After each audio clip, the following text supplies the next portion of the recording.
నల్లని మబ్బుల మధ్యకు వెళ్ళి వెన్నెల ముగ్గులు వేసిందెవరో, కన్నుల కౌగిట కలలే కూర్చిందెవరో, రంగులు పొదిగిన వాసంతాన్ని రివ్వున రమ్మని పిలిచిందెవరో, గుప్పెడు గుండెకు చప్పుడు నేర్పిందెవరో, అచ్చ తెలుగు అక్షరాల మాలే అంతులేని ఇంత గొప్ప కేళి హోలీ, లక్ష లక్షణాల పాల వెళ్ళి కొలువు చూడ పిలుపు వచ్చేరారే మీరే,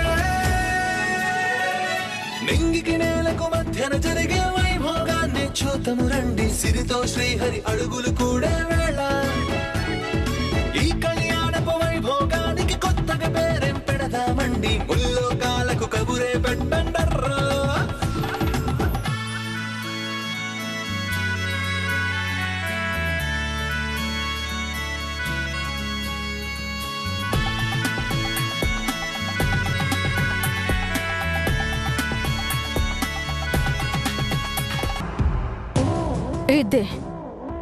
ఇదే నా దీవెన.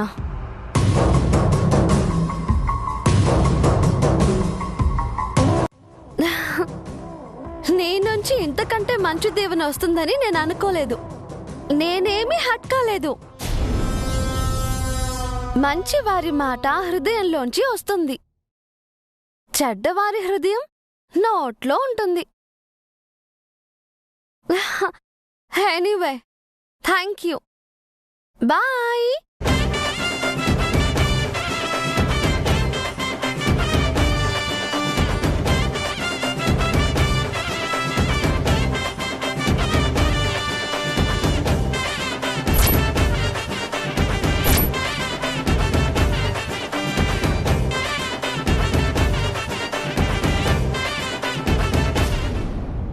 అది విషయం చంద్రిక. అమ్మో అమ్మో అమ్మో, ధైర్యంలో దివ్య జైని మించిపోయింది పౌడ్రో. మరే సరాసరి పులి నోట్లో తలబెట్టి వెళ్ళడం అంటే మాటలా? అది ఇప్పుడే ఇలా ఉందంటే ముందు ముందు ఇంకెలా ఉంటుందో. అమ్మమ్మ ఆశీర్వాదం కోసం ఆ ఇంటికి వెళ్ళిందంటే దాన్నేమనాలి? అసాధ్యురాలు అనాలేమో, లేదంటే గుండెలు తీసిన బంటు అనాలే. అసలు ఏం చూసుకుని దానికంత ధైర్యం పౌడ్రో? తన నాన్నకి ఏం జరిగిందో తెలుసు, అమ్మకు అమ్మమ్మకు ఏం జరిగిందో తెలుసు, నిత్య ఎలాంటిదో కూడా తెలుసు. అయినా కూడా భయం లేదేంటి దానికి? ఆ బ్లడ్కున్న పవర్ అలాంటిది. అది మామూలు రక్తం కాదు చంద్రిక, రాజ్యాలను ఏలిన రక్తం, సూర్యదేవర వంశపు రక్తం. అలాంటి వంశపు వారసురాలు ఈ ఇంటి ఆడపడుచు. అలా ఉండక ఇంకెలా ఉంటుంది? నేను కూడా ఆ ఇంటి ఆడబడుచునే. అయితే మాత్రం ఏం ఉపయోగం? దివ్య పులిలా గాండ్రిస్తే నువ్వు పిల్లిలా అంటున్నావు. అసలు దివ్యకొచ్చిన ధైర్యం నాకెందుకు రాలేదు పౌడ్రు? ఇద్దరిది సేమ్ బ్లడ్ అయినప్పుడు ఇద్దరికీ ఒకే లక్షణాలు రావాలి కదా. రక్తం ఒకటే అయినా మీ ఇద్దరు తక్తం వేరు చంద్రిక. నీదేమో ఆస్తిపోయి ఆశ, దివ్యకేమో అమ్మా నాన్నల పేరు నిలబెట్టాలనే ఆశయం. మనసులో మంచుంటే మనిషికి ధైర్యం దానంతట అదే వస్తుంది. అంటే నేనేమో చెడ్డదాన్ని, అదేమో మంచిదా? పచ్చిగా ఆ మాట అనలేకపోయినా అర్థమైతే మాత్రం అదే. ఆ దివ్య ఎలాంటిదైనా నిత్య ముందు దిగదుడుపే. ఒకవేళ అది నిత్యను ఓడించినా దాని తల వంచటానికి ఆ చాణక్య ఉండనే ఉన్నాడు. వాడు మామూలోడు కాదు, నిజంగానే చాణక్యుడు.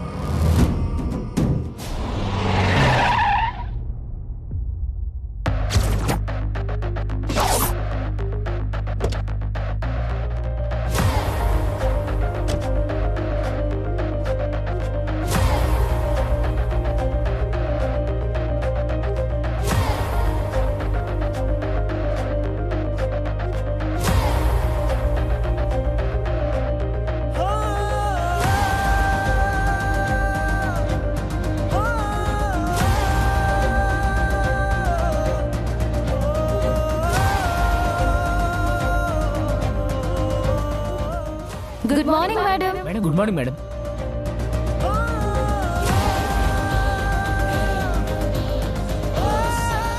ఏంటి సార్ మేడం విష్ చేసిన చూడకుండా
మన సామ్రాజ్యానికి వచ్చాను నాన్న.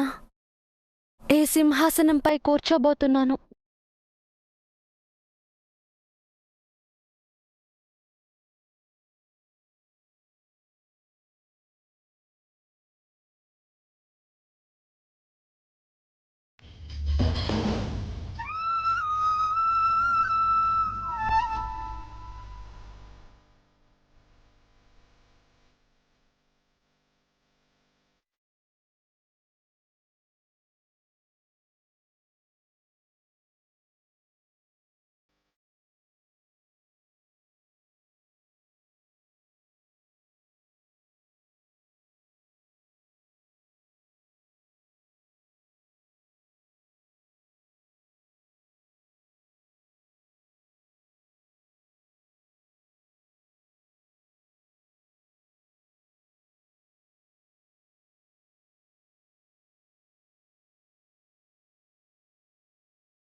దివ్యమ్మ, ఈ చైర్లో నేను చూస్తుంటే అచ్చం మంగా మేడం గారిని చూస్తున్నట్టే ఉందమ్మా.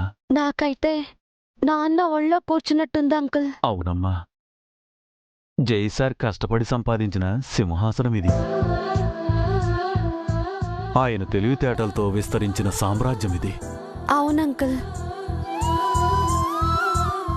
ఈ సామ్రాజ్యాన్ని కాపాడతానని, నంబర్ 1 పొజిషన్లో నిలబెడతానని ప్రమాణం చేస్తున్నాను. నీకా శక్తి ఉందమ్మా.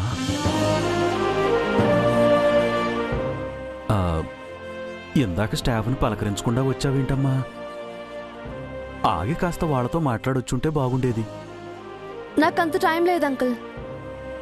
అయినా వాళ్ళు మన ఫ్యామిలీ, ఎప్పుడైనా పలకరించొచ్చు. ఫస్ట్ నేను మన షేర్ హోల్డర్స్ ని కలవాలి. అలాగేనమ్మా, ఓ 2-3 రోజుల్లో మీటింగ్ ఏర్పాటు చేస్తాను. 2-3 రోజుల్లో కాదంకుల్, 1 అవర్లో అందరూ ఇక్కడ ఉండాలి.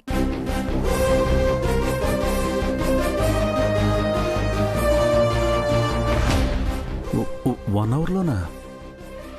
యస్, గంటలో అందరూ నా ముందు ఉండాలి. కష్టమమ్మా, ఇప్పటికిప్పుడు మీటింగ్ అంటే వాళ్ళంతా ఎక్కడెక్కడున్నారో, ఏ పరిస్థితుల్లో ఉన్నారో. పైగా నువ్వు ఈ రోజే ఛార్జ్ తీసుకున్నావు. ఈ విషయం ఇంకా వాళ్ళకి తెలుసో లేదో? అదంతా నాకు తెలియదు అంకుల్. వాళ్ళు ఎక్కడున్నా గంటలో ఇక్కడ ఉండాలి. Jayasurya group of industries chairman Suryadevara Divya Jayasurya order ఇది అని చెప్పండి.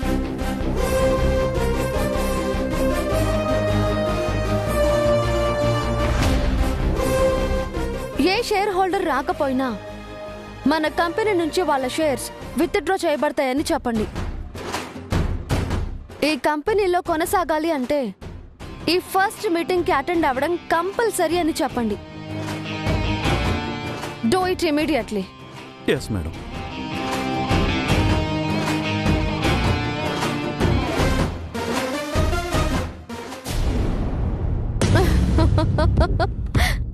షేర్ హోల్డర్స్ తో మీటింగ్. కొత్త బిచ్చగాడు పొద్దెరగడు అన్నట్టు ఆఫీస్లో అడుగు పెట్టి పెట్టగానే ఆటలాడడం మొదలు పెట్టిందా? దానికేం ఎక్స్పీరియన్స్ ఉందని ఈ మీటింగ్లో ఎవరికి ఎంత షేర్ ఉందో అని అడుగుతుందా? బిజినెస్ అంటే కోడికలు తీసివేతలు అనుకుంటుంది. మేడం, మీ అమ్మాయిని మరీ అంత తక్కువ అంచనా వేయకండి. ఎన్నిసార్లు చెప్పాలి నీకు? అది నా కూతురు కాదు, నా అక్క కూతురు అని. అదే మేడం, మీ అక్కయ్య గారి కూతురు అమెరికాలో MBA చదువుకుని వచ్చింది. అది ఇప్పుడు చదువుకొని వచ్చింది. నేను ఎప్పుడో చదివేశాను. దానికి పాఠాలు చెప్పింది ప్రొఫెసర్స్ అయితే, నేను పాఠాలు నేర్చుకుంది professional business women the great Swaroopa Srinivas దగ్గర. దాంది థియరీ అయితే నాది ప్రాక్టికల్. పుస్తకాలు చదివి పరీక్షలు పాస్ అయిన దానికి అంతుంటే, మనుషుల్ని చదివి జీవితం పెట్టిన పరీక్షల్ని ఫేస్ చేసిన నాకెంత ఉండాలి? పిల్ల కాలువలో ఈత నేర్చుకుని ఈ సముద్రాన్నే ఈదాలనుకుంటోంది. అంత ఈజీ కాదు. మేడం మీరేమీ అనుకోనంటే ఒక మాట చెబుతాను. ఏంటి? చిన్న పావునైనా పెద్ద కర్రతో కొట్టాలి అంటారు. అయితే దివ్య పెడుతున్న ఈ పందాన్ని మీరు మంచి స్టెప్గా తీసుకుంటే బెటరేమో. దానికంటే ముందు నేనే ఫస్ట్ స్టెప్ వేశాను కదా. మన సగం షేర్స్ ని చాణక్యకిచ్చి దివ్యని డౌన్ చేశాను కదా. మీరు చాణక్యకిచ్చింది మన హాఫ్ షేర్సే మేడం. మిగతా హాఫ్ షేర్స్ మీ అమ్మగారు మీ అక్కయ్య గారికి రాసిచ్చారు. ఆటోమేటిక్గా అవి దివ్యకి చెందుతాయి. సో దివ్య డౌన్ అవ్వలేదు మేడం. జై సూర్య సార్ షేర్స్, మీ అమ్మగారిచ్చిన షేర్స్ మొత్తం కలుపుకుంటే దివ్య చాణక్యకి ఈక్వల్గా ఉంటుంది. ఇప్పుడున్న షేర్స్ కాకుండా ఎడిషనల్ ప్రాఫిట్ ఆర్ టెండర్ ఏదొచ్చినా దివ్య చాణక్యాన్ని క్రాస్ చేయడం గ్యారంటీ.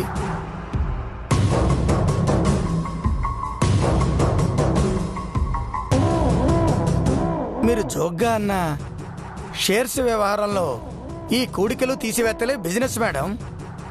షేర్స్ కూడుకుంటే దివ్య అప్ అవుతుంది, షేర్స్ తీసివేస్తే డౌన్ అవుతుంది. ఓకే, అది అప్ అవ్వకూడదు, డౌనే అవ్వాలి. అప్పుడు దివ్య పిలుస్తున్న షేర్ హోల్డర్స్ అటువైపు వెళ్ళకూడదు. వాళ్ళందరినీ కలిపి మన వైపు తిప్పుకోవాలి మేడం. వెంటనే ఆ పని చెయ్యి. షేర్ హోల్డర్స్ దివ్యని రీచ్ అయ్యేలోపు వాళ్ళని పొల్యూట్ చెయ్యి. ఆ దివ్యని నమ్ముకుంటే నిండా మునిగిపోతారు అన్న భయాన్ని పుట్టించు. చాణక్య వైపు వెళితే లాభాలొస్తాయని ఆశ పుట్టించు. ప్రతి షేర్ హోల్డర్ దాన్ని ప్రశ్నించేలా చెయ్యి.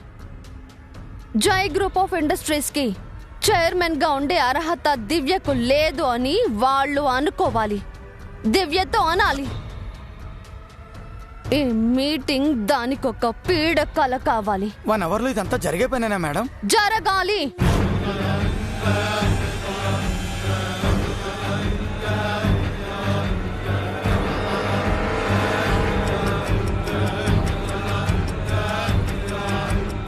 జరగాలి. 12 ఏళ్లు అది వనవాసంలో ఉంది. పాండవులు ఆయుధాలు పక్కన పెట్టి అజ్ఞాతవాసం చేసి శక్తిహీనులైనట్టు ఆ దివ్యకి పవర్ లేకుండా చెయ్యాలి. అయినా ఇన్నాళ్ళు అండర్ కవర్లో ఉన్నదానికి పవర్ ఏంటి? పొరపడుతున్నారు మేడం. వనవాసంలో ఉన్నప్పుడే శ్రీరాముడు రావణాసుడిని చంపేశాడు. మీరన్నట్టు ఈ 12 ఏళ్ళు దివ్య తన ఆయుధాన్ని పక్కన పెట్టలేదు. తనే ఒక ఆయుధమే వచ్చింది. శిల నుంచి శిల్పంగా మారిన దివ్యని మళ్ళీ ఉలిదెబ్బలు కొట్టలేం. Shut up! Shut up!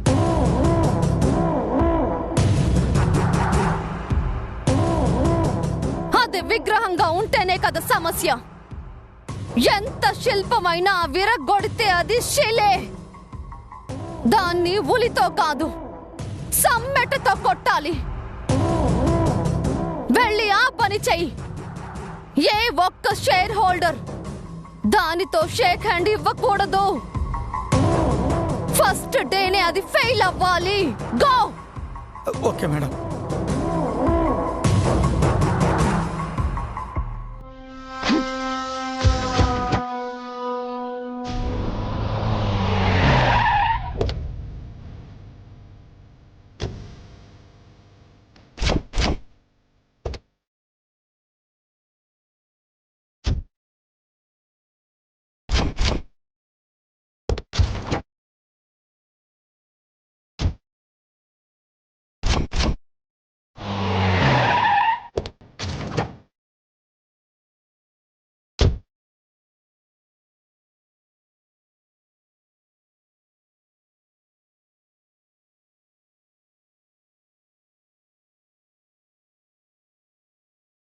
ఏంటి చారి ఉన్న పళ్ళని రమ్మన్నావు? దివ్య మేడం గారు రమ్మన్నారు. నువ్వు చెప్పావని పనులన్నీ వదిలేసుకొని వచ్చావు. అంటే ఇది అర్జెంట్ మీటింగ్ అని మేడం గారు చెప్పారు. చిన్నపిల్ల, తనకి తెలియకపోతే నీ బుద్ధి ఏమైంది చారి? ఎక్కడెక్కడ ఏ ఆస్తులున్నాయో తెలిస్తే చాలా? ఇంత పెద్ద గ్రూప్ నడపటం తెలియాలి కదా. కాలేజీ నుంచి సరాసరి కాన్ఫరెన్స్ హాల్కొచ్చి మమ్మల్ని మీటింగ్ పిలుస్తుందా? ఇది కాన్వెంట్ అనుకుంటుందా, కార్పొరేట్ ఆఫీస్ అనుకుంటుందా? ఎక్కడయ్యా ఆ అమ్మాయి? వచ్చేస్తున్నారు.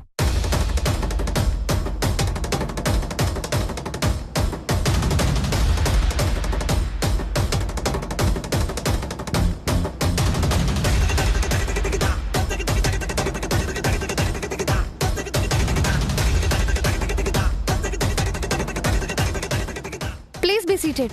Thank you. Hi everyone, I'm Divya Jayasurya. ఇంత అర్జెంటుగా మిమ్మల్ని ఎందుకు పిలవకపోయినా 2-3 రోజుల్లో మేమే మీటింగ్ పెడదాం అనుకున్నాం. ఎందుకు? ఎందుకేంటమ్మా, చైర్మన్ లేకుండా ఇంత పెద్ద సంస్థ ఎలా నడుస్తుంది? అవతలేమో చాణిక్య చెలరేగిపోతున్నాడు. అడ్డొచ్చిన కంపెనీలని తన కంపెనీలతో కలిపేసుకుంటున్నాడు. అతన్ని తట్టుకోవడం చాలా కష్టంగా ఉంది. తనను ఎదిరించి ఈ కంపెనీ నిలబడాలంటే మాలో సీనియర్ని ఈ కంపెనీకి చైర్మన్ చేయాలి.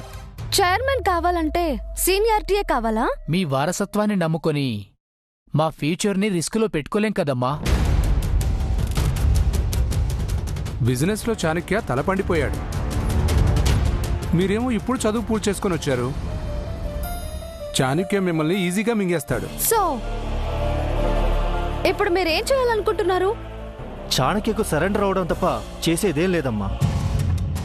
మన షేర్ వాల్యూ కంటే చాణక్య షేర్ వాల్యూ బాగా పెరిగిపోతుంది.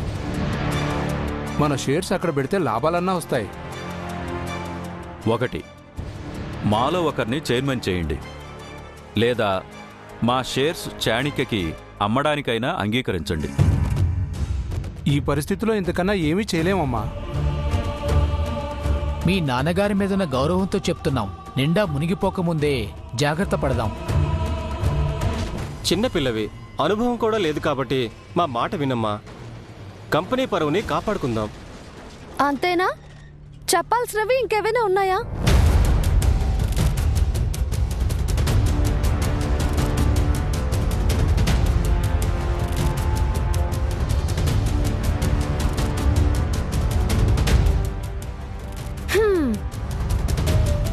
చూడండి, మీరు షేర్ హోల్డర్స్ మాత్రమే కాదు, ఈ కంపెనీ బోర్డ్ ఆఫ్ డైరెక్టర్స్ కూడా.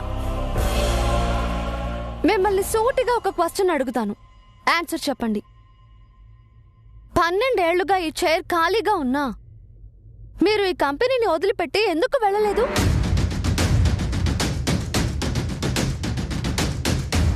ఎందుకంటే మా నాన్నగారి టైం నుంచి ఈ కంపెనీ పైన మీకు ప్రేమ, ఇష్టం ఉన్నాయి.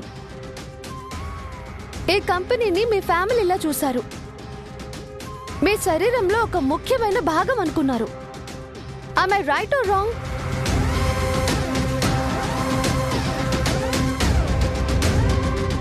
ఛా, ఇప్పుడు ఎవరో వచ్చి మన కంపెనీని కొంటారో అని భయపడుతున్నారు.